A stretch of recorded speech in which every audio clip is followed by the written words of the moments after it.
guys, I'm D-Mac from NBA Fantasy Bible, and along with me is Kayla Fonte. And together we're Between Two Hoops. Kayla, how are you going? I'm doing well. How are you? Doing really well. This is our third episode of 3 today, so we are getting into our ads, drops, holds, and streamers. Shall we do it? Let's do it. Okay, headlining by Alex Sarr, our boy Alex Sarr. Starting with our ads. Now, Alex Sarr is our guy, 38% rostered on Yahoo's just not nearly high enough for us. He is a close to top 50 guy in 9cat, and 38% is too low, in my opinion. What are your thoughts on Alex so far, 2 weeks I in? think it's time to pick him up. I mean, I know he's had a couple of games here and there, but obviously he's a rookie, growing pains, things like that. I expect him to get a lot of runtime down the stretch, especially with the Wizards not being a competitive team. So they have that opportunity to develop their players like Sarr. And he's been looking great so far recently. He looks good, and he hasn't played huge minutes either, so I think there's room for improvement for him. His shot could also improve. His field goal percentage could improve, and we'll have a bit more of a deep dive. A lot more value in 9cat, of course, with just those monster block numbers as well, just in low minutes as well. So he could push towards 3.5 blocks per game if and when those minutes creep up as well. His teammate Bilal Koulibaly, another Frenchman, he's doing real interesting and fantastic things, but only 49% rostered on Yahoo. Again, way too low. Yeah, I think people are maybe concerned like he's not going to be able to maintain that production. But I think he will, and he's shown his growth this season in his second year. A lot of offensive improvements as well. The defensive stats have been promising. He has a lot of potential, so pick him up before it's too late. I said it coming into the preseason that I was high on him as a dynasty prospect. I didn't think he'd be this good in a redraft Mhm. situation. So I'm really impressed. Kyle Kuzma is out with injury at the moment, but he looked good even before Kyle Kuzma was out. And since Kuzma has been out, Koulibaly's really stepped up offensively. We knew of Koulibaly last season as more of a defensive streaming guy, but now he's been working in the gym on his shot because it's clearly paid off. He's shooting at just an amazing clip right now, and it's probably a little bit unsustainable. And he was on our sell high show earlier. So yes, I think it is a sell high, but again, he's just someone that needs to be added right now. If for whatever reason he's available, go and grab him right now. Next is Dyson Daniels. We've been talking about him since preseason, but he's only 53% rostered. What's wrong? What's going on? I know that I he was just heavily dropped. Yeah. I think he missed 2 games. He's Mm. back. He came back yesterday, looked impressive. Didn't play humongous minutes, but still looked really impressive. Yeah, I think it's the injury that made a lot of people drop him, especially with all the injuries that the Hawks have had going on. But that opportunity is still there for him. He's looked Mm, really impressive, in the time that we've already seen him so far, and I think yeah. there's only room to improve as the season goes on with DeJounte Murray gone, especially with Bogdanovich also sidelined. Correct. And we always preach patience, particularly when it comes to these high upside young guys as well. And he is a high upside young guy. I think he's still only 21. He's been in the system for a while. And it's not just his steals, he's developed his shot. So I think the world's the limit for him. I think he's a guy that needs to be rostered in more than 53% of teams right now. So go and grab him again if he is available on your roster, on your waiver wire. Jose Alvarado, he was heavily dropped overnight and he had a bit of a quieter game, but with the banged up Pelicans, I think he needs to be rostered at the very moment. Yeah, exactly. As long as he's getting those opportunities due to injuries, he's definitely worth an ad. And it goes the same for his teammate Jordan Hawkins as well. They're really running the backcourt right now with DeJounte Murray and CJ McCollum sidelined. And it's for a little bit longer too, at least a couple of weeks for Murray. So Yep. the long-term value is kind of there. Yep. And CJ's probably out for 3 to 4 weeks. I think Trey Murphy may be coming up in the next couple of weeks, which is exciting for those that have him in the IR/IL slot.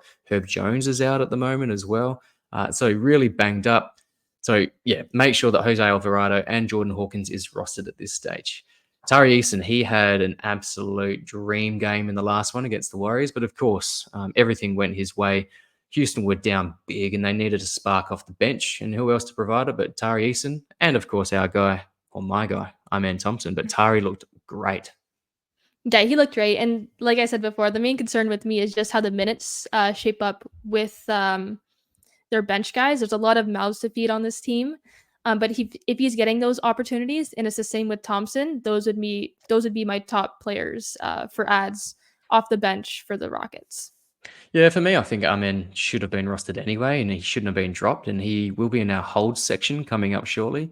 But Tari Eason, I think if you've got someone that's probably lower upside, I think it's worth a shot in 12 teamers for Tari Eason, particularly in category leagues. And he's not just a defensive guy. He looked good offensively, gets you those rebounds, and he's decent with his efficiency in the shooting efficiency there. So I think he's worth a shot at this stage. And if it doesn't work out, then you just move on to the next guy. But yeah, like you said, a lot of mouths to feed, but his fantasy stat set is amazing. So yeah, keep an eye out for Tari Eason.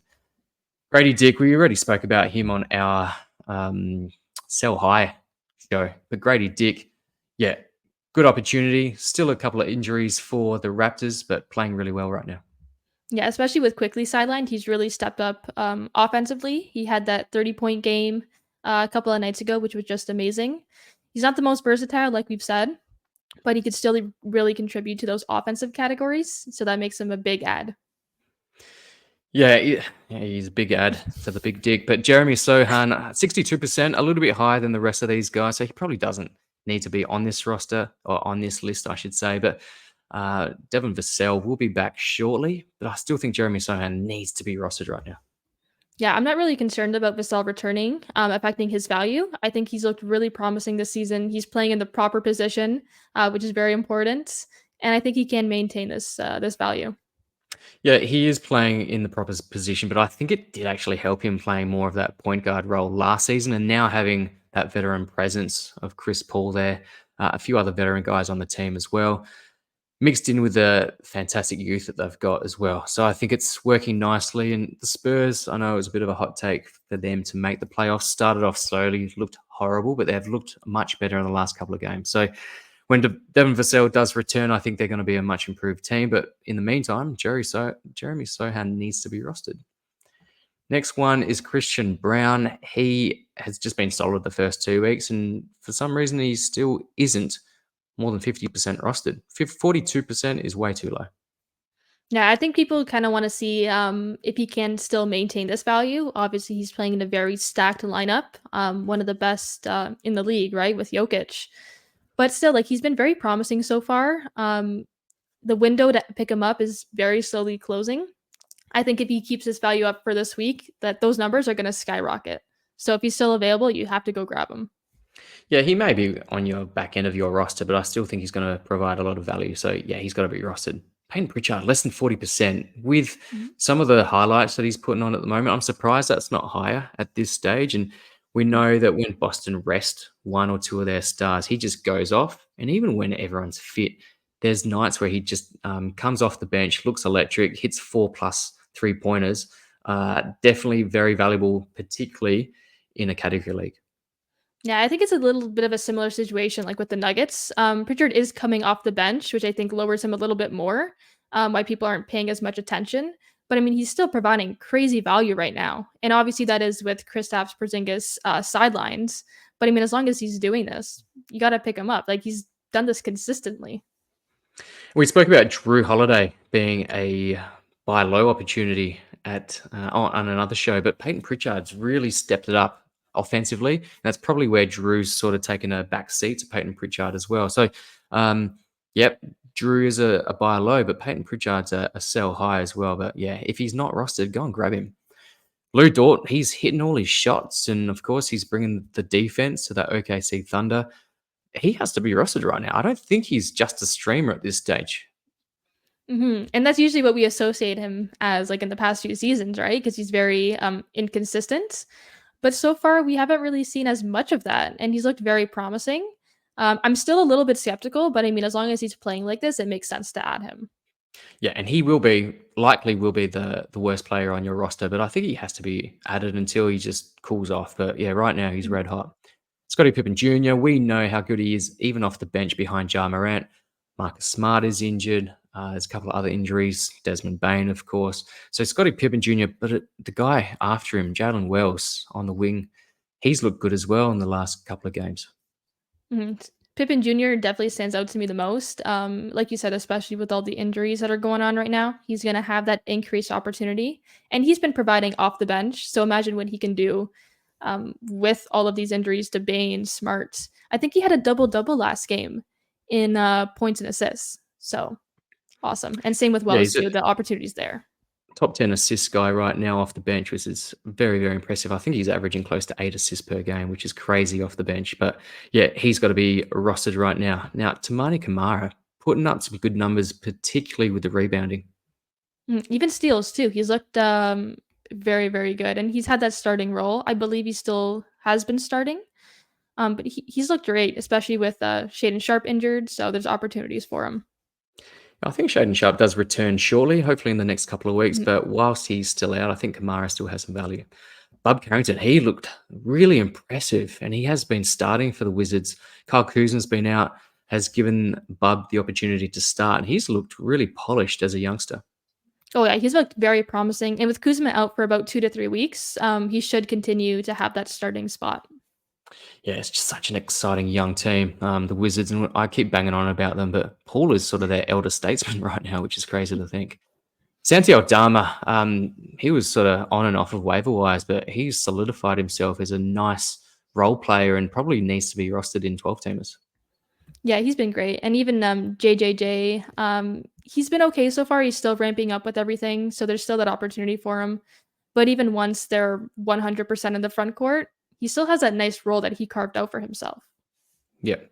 Now we come to another one of your guys. We love to talk about the Raptors. We spoke about Dick. We spoke about RJ Barrett, but Ajbaji has looked good. He's starting. He continues to start, and he looks really impressive.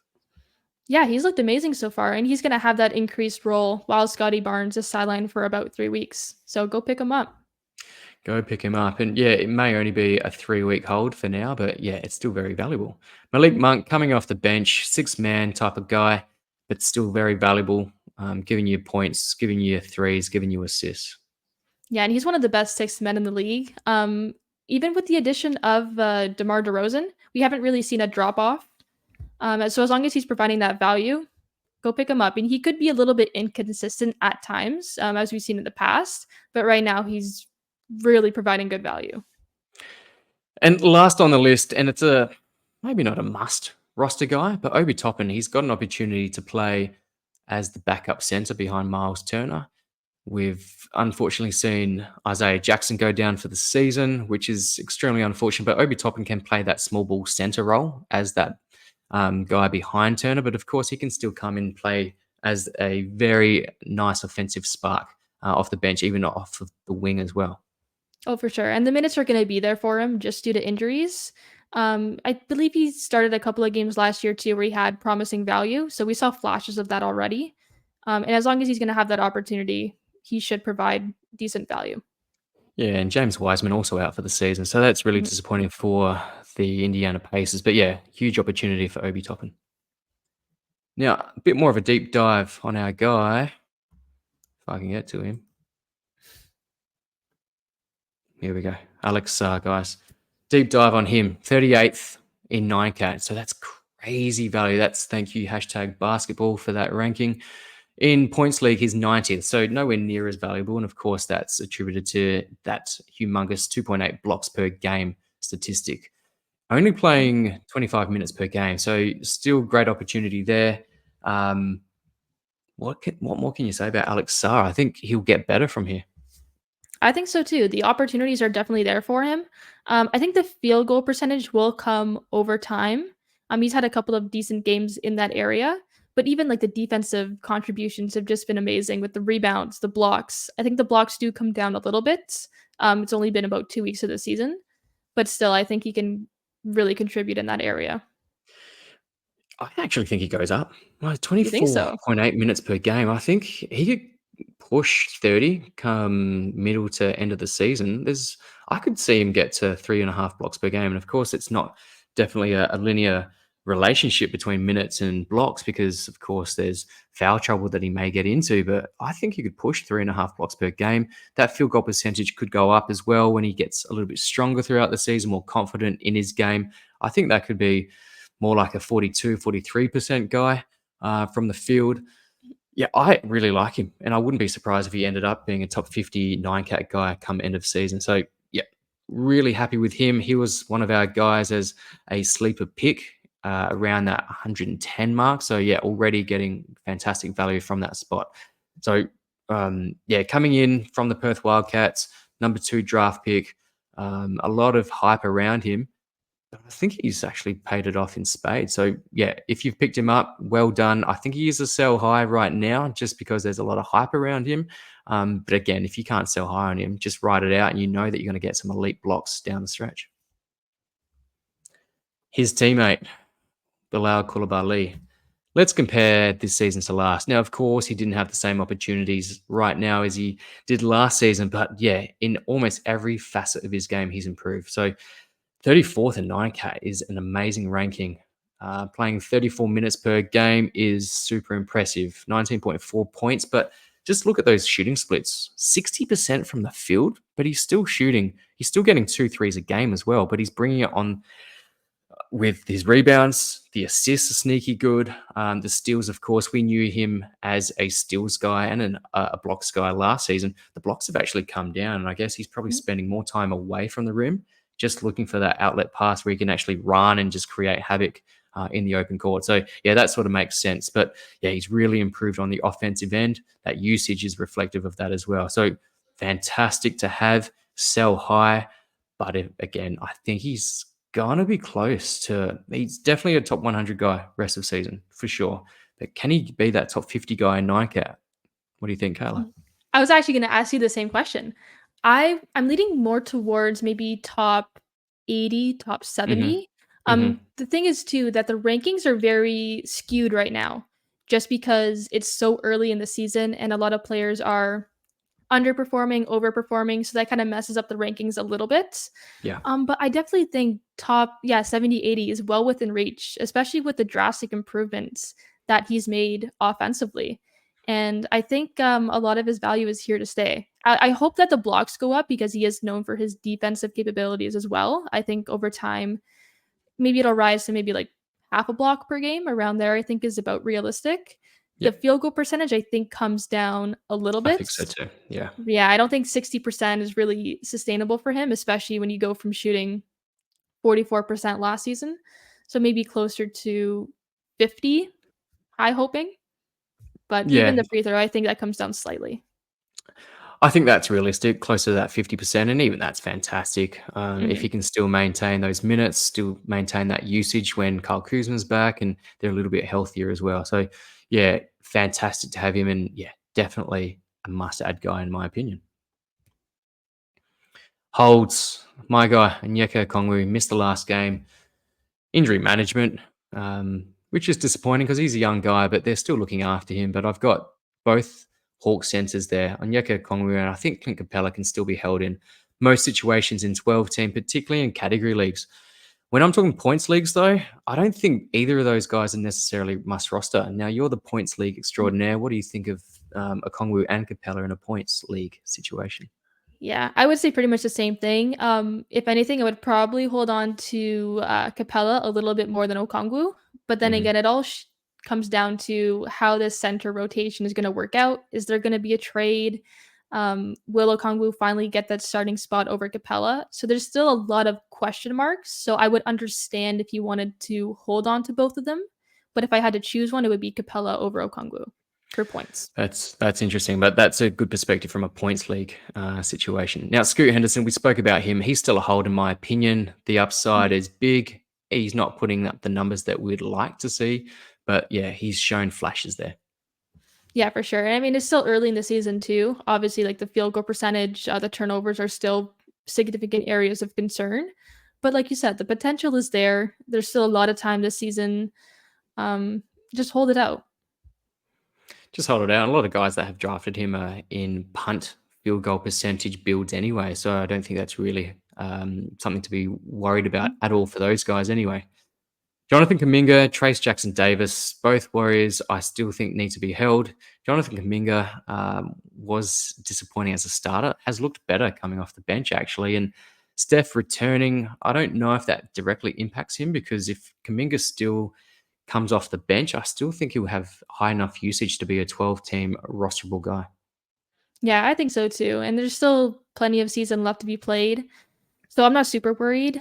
Um, Even last year too, like his minutes were fluctuating, his role fluctuated. Yeah, he has looked a lot better off the bench. So that's interesting to see if that's something that will continue going forward. But even TJD, I noticed that quite a few people have dropped him.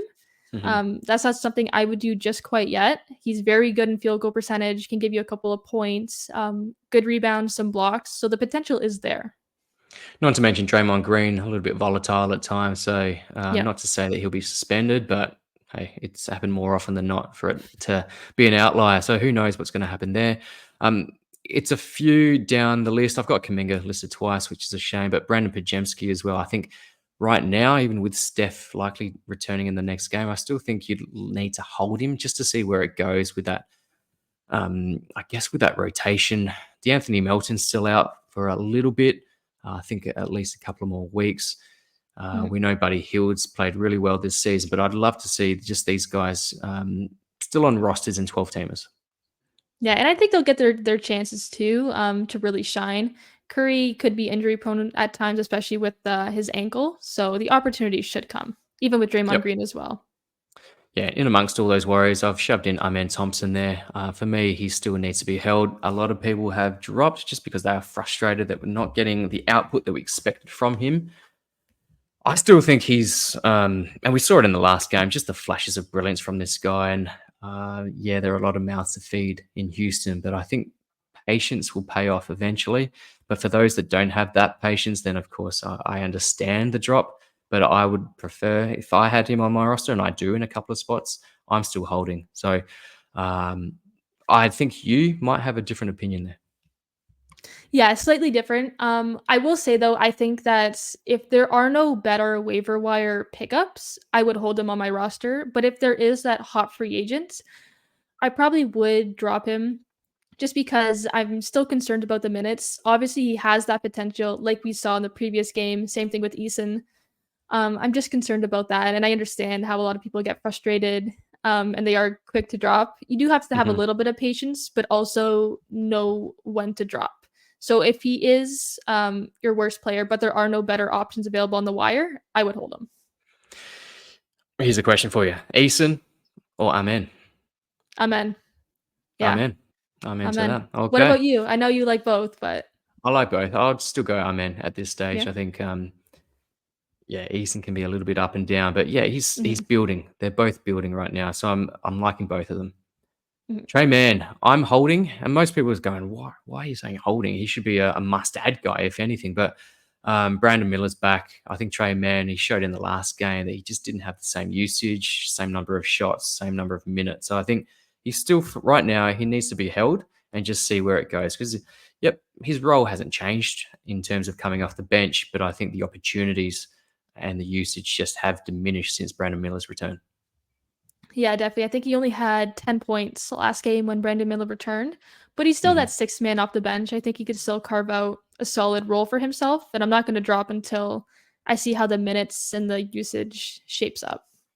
Yeah, almost similar to a Malik Monk style of player right there. Mhm. Now, Zach Edey, very disappointing, but in the last game, he actually showed a little bit, and he's still hovering around that 20-minute per game mark. But I still think he's got enough in terms of the fantasy stat set for him to be rostered in a 12-teamer. I think so too, especially because his last game he did have his first double double, so it's a promising sign. Even JJ Day too, a couple of injury concerns there. I mean, we've seen that in the past, so there should be opportunities for him to step up if that happens. Absolutely. Now, next to Jazz guys, Keontae George, I think he's a must roster. Yeah, he's been disappointing. His shot isn't falling, but I think he's going to get the keys. I think he needs to be rostered. Larry Markkinen has been out for a little bit. I think he'll return this week sometime, Mhm. probably in the next game. But I think Keontae George, it may not be in the next week, but I think he'll be rolling very shortly. Colin Sexton, less so. So if I had to prioritize, of course, it's going to be Keontae. But I still think Colin Sexton needs to be rostered, particularly with Jordan Clarkson sidelined. Yeah, I agree with that too. I do prefer George a little bit over Sexton. With George too, he has such high playmaking potential. Yeah, he's gonna kill you with the field goal percentage and the turnovers. I think he had 7 in one game recently, which is rough. But then again, quite a few managers do punt turnovers, so for those people, it's not a significant area of concern.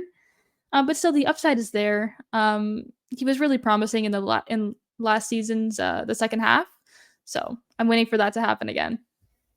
Yeah, the breakout is still on, so I still believe in Mm. Keontae George. Now, finally, another Warriors guy. I don't know why I didn't group them all together, but Andrew Wiggins, still think he needs to be held in a 12-teamer.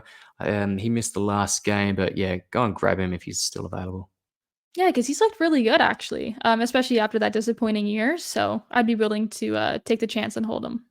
Absolutely. Now, moving on to our drops and streamers.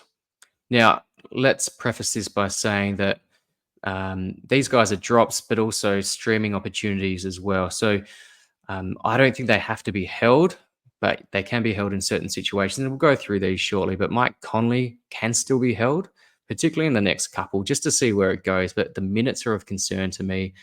Very low usage. Uh, for me, I think there's higher upside guys. So I've actually dropped him in a couple of spots and I've held him in a couple of spots. So a little bit crazy that I've done that, but I think it also depends on who's available on your waiver wire. Yeah, that's the thing. Like, I've only had him in a couple of leagues, but in the two that I have him, it's a very deep league. So it wouldn't really make sense in that scenario to drop someone like Conley, especially when he's still providing a little bit of value. He can give you some assists, steals, couple of points. Obviously, his role has declined, but it's not enough to warrant a drop in a very deep league.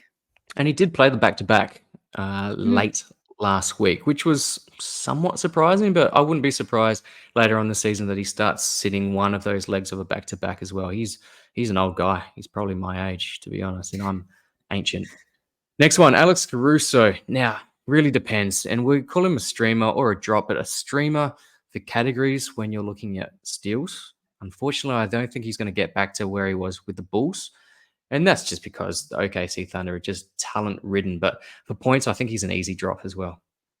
Yeah, I would say so too. Like very back end. And the other thing is too is like last year he had a elevated value just because of all the injuries that the Bulls have.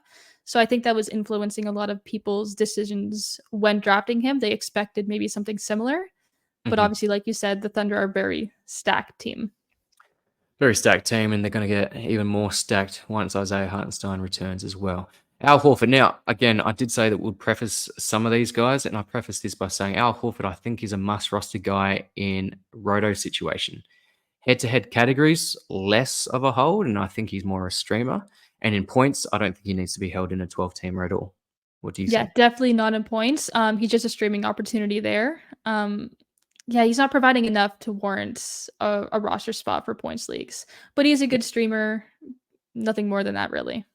Yep. And next one, I mentioned this last week, but Noah Clowney still breaks my heart that he's not getting those opportunities, particularly as Nick Claxton is ramping up very slowly. I would have thought Noah Clowney would have played more at the center. He's playing a bit of four ball.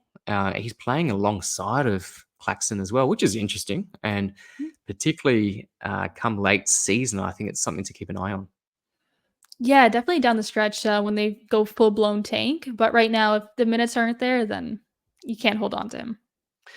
Same goes for Keon Ellis. I thought he'd be starting this season, but it's looking like Kevin Herter is the preferred option at guard. Yeah, but he is a good streamer when Herter is out, as we saw in the other game where he had some good stocks. Yep, absolutely. Jaime Hacker's very popular for some reason. I just think he's streamer Mm. level in a 12-teamer, and that's really it. Yeah, I agree with that as well. Andrew Nembard, he did miss. I believe he missed the last game. Again, he's probably more a 14-teamer or a streamer in a 12, so I wouldn't worry about him. Zachary Shea, and I've got him as a streamer, and he was a good streamer with a couple of injuries to the Hawks. But I wouldn't mind if you actually held him. Maybe, perhaps we should have put him on the holds list, but just to see where it goes. Number one draft pick. So they've got a lot of faith in him, and he looked okay. Still very early in his career. But right now, I think if you wanted to start getting some W's on the board and staying competitive in a league, I don't think he has to be held. But for Mhm. those that are in a little bit more of a luxury position, I think he would be nice to be held right now. Yeah, I think even in a deeper league too, you could probably hold on to him. Yeah. He has looked a little bit promising, especially due to all of the injuries. And a lot of these players too are going to be out for a longer period of time. Like Bogdanovich, for example, I believe he's out for at least like a couple more weeks, so he should have that elevated value for a little while longer. Yeah, DeAndre Hunter, I think, will return to the lineup shortly. It'll be interesting to see if or when Rissa Shea takes that starting role. But so far, when both have been injury free, Hunter has started ahead of Rissa Shea. So let's see how that dynamic plays out. You mentioned this earlier, perhaps it was on another show, but Terrence Mann and Kevin Porter Jr. are more streamer level guys for us. Wendell Carter Jr. started off the season really promising, and it looked like the Wendell Carter Jr. of old, looking like a close to top 100 guy in category leagues, but injured and also just playing at a subpar level for his standards. Yeah, and those are two things with Carter Jr. It's the injuries and the consistency. I know a lot of people were asking me like, "Oh my god, is he a must add right now?" I never thought he was a must add unless there was no better options, of course. Mm, He's more streamer level for me. Maybe more so in deep leagues you can add him, but it's just the yeah. injury concerns that kill me. I guess the good thing about Wendell Carter Jr. is the fact that there's an absence of freely available guys that get high level rebounds off the waiver wire. So I think for that Mhm. statistical scarcity, I think he holds more weight. But I wouldn't be holding on to him just for that fact. I think Yeah. you can get your rebounds in other ways if needed because he doesn't really provide a great deal elsewhere for a big guy. Doesn't get a whole heap of blocks either. So yeah, streamer level for us. Jonathan Isaac. I know that when Paolo Banchero went down, people were clamoring to go and get some Isaac, but he's just Mhm. not playing enough. Yeah, and that's the thing. It's the minutes. As long as they're restricted, like there's only so much value that you can have, and there's still injury concerns, of course, there too. Yeah. Dorian Finney-Smith was a very popular streamer all throughout this week or in the last week, but I think that's it. I think that's all he needs to be held on for is just a 1 or 2 day stream. Yeah, I do have him in one of my deep leagues, but only because it's so deep. There aren't many options available, but you don't need to hold on to him. He's just a streamer level guy. Yep. In week one, Julian Champagny showed a lot of promise and Mhm. offensive spark, but that sort of dissipated. And with Devin Vassell likely to return in the next week, he's more a streamer at this stage. Oh yeah, definitely. Definitely hurts his value. I streamed in Anthony Black overnight and yeah, a bit of a putrid line, which was disappointing, but he's showing a lot more than he did last season, which is good. And he's still young, so he's still developing in his role. But I still think he's not a 12 team worthy guy. Yeah, and Bankero is out for a while, so he is a player that you can monitor to see if he steps up. But he's not someone that you have to hold on to that for. Yeah, and it's sort of a blight on Cole Anthony. Cole Anthony played a little bit more yesterday, but yeah, it wasn't that long ago that Cole Anthony was putting up huge numbers in the absence of 1 or 2 stars, but we're not seeing that right now. The Mhm. guys in red are just guys that you can just straight up drop and don't even need to really consider as streamers right now. But Bronny James still heavily rostered just for the namesake. Rob Dillingham, I think he got some minutes for the first time the other day, but Three yeah, he's minutes. not a consistent. Yeah, That's it. don't bother 3 minutes. at this stage. Do not bother. And I think with Minnesota being so strong, I don't think he needs to be rostered at all this season.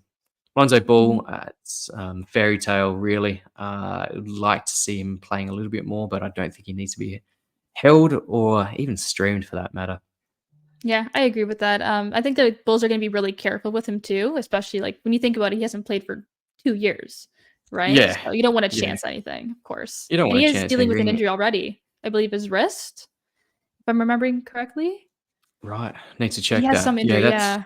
we need to check that one. But yeah, I don't think he's worthy of a spot anyway, even as a streamer. Mhm. Same goes for Reed Shepherd. We spoke about Tari Eason, Thompson, but Reed Shepherd's well behind those guys in terms of playing time and opportunity. So Yep. don't bother with him at this stage. And same goes for Stefan Castle. It's nice having CP3 as your mentor, but he's just not getting the opportunity. And again, similar to how we spoke about Julian Champagny, the return of Devin Vassell is going to impact on Stefan Castle's playing time. Exactly. Now, just some more streamers. We spoke about Jamal Murray injured or in the concussion protocol, but Russell Westbrook has some streaming value for the time being. That's, of course, if you don't mind killing your percentages. But yeah, he'll still put up some nice counting stats. Keldon Johnson, for the time being, again, until Devin Vassell returns, he's putting up some nice points. Ayu Sunmu, I think he's been added quite heavily overnight as Mhm. well. Take us through Ayo. I think more so in deep leagues too, but it's also with Ball being sidelined, so there's a little bit more minutes in the backcourt available. But then again, it is still a crowded backcourt. But in a deep league, I wouldn't even mind potentially adding him. I think I do have him in one of mine, and he's been decent considering there's no better options available on the waiver wire. Yeah, decent assists, decent rebounds, not putting up huge points, but Mhm. he's not killing you in terms of your shooting percentages either. So yeah, decent all round, but not blowing us out of the water. Jonathan Mobo. Now, I spoke about him last week as a bit of a nice speculative ad, and Scotty Barnes went down. So I thought, here we go. Here's his opportunity, but he's been disappointing. But I still think there's something there. So he's probably more on a watch list sort of situation. But yeah, that fantasy stat set is very intriguing. Yeah, he's definitely got some potential. Like he had a couple of really good lines early on in the season, and the opportunities should come, like you said, with Scotty Barnes sidelined for 3 weeks. Yep. Jay Huff coming off the bench. It's great to see his two-way contract converted to a normal full-time contract, which is great. But Jay Huff, what is he up at? 26, 27? Bit of a journey, man. But I've got him a Mhm. 30 deep dynasty team, which is pretty cool. Grabbed him off the wire before the season started. But yeah, he's looked really good coming off the bench. Yeah, even in the limited minutes too, like he's been able to have some production most of the time. There's been some down games here and there, but solid. Solid without being spectacular, and he is a little bit inconsistent. So yeah, not streaming with huge confidence, but yeah, he has his days. Royce O'Neal, great streamer, particularly if one of the starters. I'm looking at Bradley Beal, particularly. One of the starters is out. Oh yeah, he's got a good stat set in the main categories, and I'll never forget that one triple double he got me last year. Always remember that one. Torian Prince, similar, just more streamer level, Mhm. solid, but again, he's not going to win you a week, but he could consolidate certain categories for you. Oh, definitely, yeah. Especially with Chris Middleton still about a week away from returning. Yeah, yeah. And then Middleton will probably take a while to ramp up and miss some back to Mhm. backs. Speaking of missing back to backs, Ben Simmons, more streamer for when he's playing, but yeah, be mindful of those back to backs. And just with Nick Claxton ramping up his time as well, Ben Simmons is going to play less time as small ball five as well. He can give you a little bit Javon, in the main cats too, but you yeah, know what? His free throw percentage, I was looking at it the other day. I think he's shooting 75% for the season, but he's that's, only that's taken 4 shots. So take that with a grain of salt, but I just three, thought it was three from interesting. four. 3 3 from 4 for is 4. still 3 for pretty 4. I'm good for pretty him. sure the last I checked, yeah, those are it was like all in one game too. The rest of the games hasn't shot a single free throw. He's back, baby. He's back. Javonte Green, we spoke about the Pelicans being banged up. I think he started in the last game. We know that, yeah, he can be sneaky good with his fantasy stat set, but yeah, he's more streamer level just when they're super banged up. But he's probably more like a 14 or a 16 team streamer at best. Kyle Yeah, there's other Lowry guys who we again. talked about for that too, like Alvarado and Hawkins.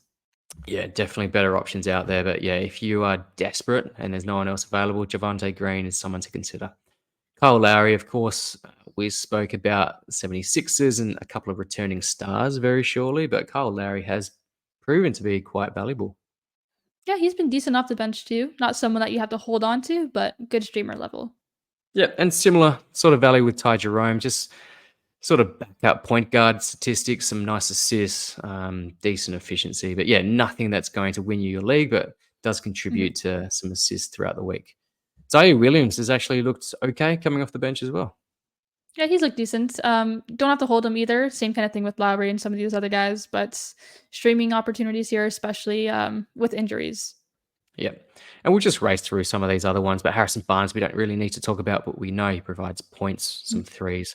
Aaron Wiggins, similar situation, but he's shooting really well at the moment for the Thunder. But again, Mhm. streamer level. Benedict Mathurin. Now, I was considering whether to put him as a streamer or an ad. He was an ad because Andrew Nembhard was out and Mathurin looked really good. So, yeah, keep that one up. He probably should have been top of our list with the streamers if not on the ads list. But yeah, just keep an eye on what Benedict Matherin's role looks like when Lampard returns to the team. Yeah, and sometimes he could be a little bit up and down too. But he should receive more minutes, especially with them being shorthanded a little bit in the front court. That could mean maybe a couple more backcourt minutes for him, possibly. Yeah, and we know that Tyrese Halliburton's shot isn't falling at the moment, which is really disappointing Mhm. for those that grabbed him in the middle of the first round. But Benedict Mathurin may actually take advantage of that opportunity as well, needing to take on more of that offensive load. But we shall see. Mo Wagner, we heard about Wendell Carter Jr. and some of his injury concerns. Of course, Paolo Banchero being out. Mo Wagner has been a nice streamer. Even with Bitadze also missing some time as well. Yeah, and that was to the next point. Tristan Da Silva got some time, and he, as a rookie, he's looked really solid. But yeah, it took Bitadze, it took Wendell Carter Jr., it took Paolo Banchero. So yeah, I'm not streaming with great confidence, and I had the opportunity to stream him yesterday, and I didn't do so just because I didn't know whether or not Bitadze was actually going to play. But yeah, it turned out he missed, and Da Silva got some more minutes. But yeah, keep that one in mind for some deeper league streams. Miles McBride, you know what he provides for the Knicks, coming off the bench, nice offensive spark. So points and threes primarily. Yeah, you don't expect too much outside of those categories. Yeah. Grant Williams, now he's had an opportunity to start. Nick Richards has missed. Of course, Mark Williams is still missing. But Grant Williams hasn't lit it up. I know he hasn't had a great opportunity as yet. And I don't know how long Nick Richards is going to be sidelined. But yeah, he could still be a nice streaming opportunity. But again, we talk about streaming chances and we have a look at our other episode on the week 3 schedule. On the Monday, it's not really a streaming day. Every single team is playing. So we talk about streamers here, but take that with a grain of salt. You may not actually play these guys with so many games being played on the Monday, no games on the Tuesday, and quite a few on the Wednesday as well. So, yeah, keep that in mind with all of these streams, but particularly someone like Grant Williams with Nick Richards and possibly even Mark Williams to return. Yeah, we'll just have to monitor the injuries at that point. But I don't think Nick Richards is going to be out for a long period of time. Yeah, That's the thing. exactly right. Grayson Allen looked a little bit better in the last game, and yeah, disappointing. We knew it was going to take a hit to his value when Tyus Jones was acquired by the Suns, but yeah, he's fallen off a cliff after close to a top 50, top 60 type of season in category leagues last season.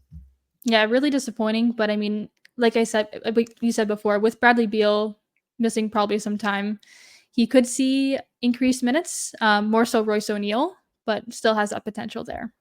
Yep. And Luke Cornett, more a stream for when Al Horford sits, but has looked solid nonetheless. Derek Jones Jr. has looked okay for the Clippers as well, but more that streaming level guy. Chris Boucher, God, we just keep talking about Raptors, but pretty much that whole team is fantasy relevant right now. But Chris Boucher to It's a provide gold those mine. blocks. Yeah, absolute gold mine over there in Toronto. And finally, rounding it out with a couple of Atlanta guys that were popular streamers in week 2. But I think they're probably more deeper league streamers now that I'm hoping that DeAndre Hunter will return to the lineup shortly. So Yeah, Garrison and Dyson Matthews and Daniels is David back Roddy. too. Dyson Daniels is also back, so that impacts both of these guys. So yeah, keep that one in mind. But yeah, if any of those guys miss in the future, you know that Garrison Matthews and David Roddy are potential streamers. All right, that's a wrap for our ads, drops, holds, and streamers. Any final words, Kayla? Yeah, the main thing is just to really keep an eye on the schedule this week. Early on, it's a little bit of a weird schedule, like you said, with no games on the Tuesday, Monday, today. All teams are playing, so more streaming opportunities to come later in the week, so you can save your ads. And happy election day to our United Mhm. States friends out there. So hopefully you go out and vote and make your vote worthwhile. Yeah, obviously check out our other episodes. We've done 3 today. This is our 3rd one. So it's close to midnight for myself. So quite weary and we'll get there. But thank you so much, Kayla. You know where to find us. Like and subscribe on YouTube. Follow us on Spotify. Apple Podcasts, and of course on Twitter or X, you can find Kayla at Kayla_Fonte and find myself at NBA Fantasy Bible. But until next time, folks, thank you, Kayla. Thank Thanks, you. guys. Bye-bye.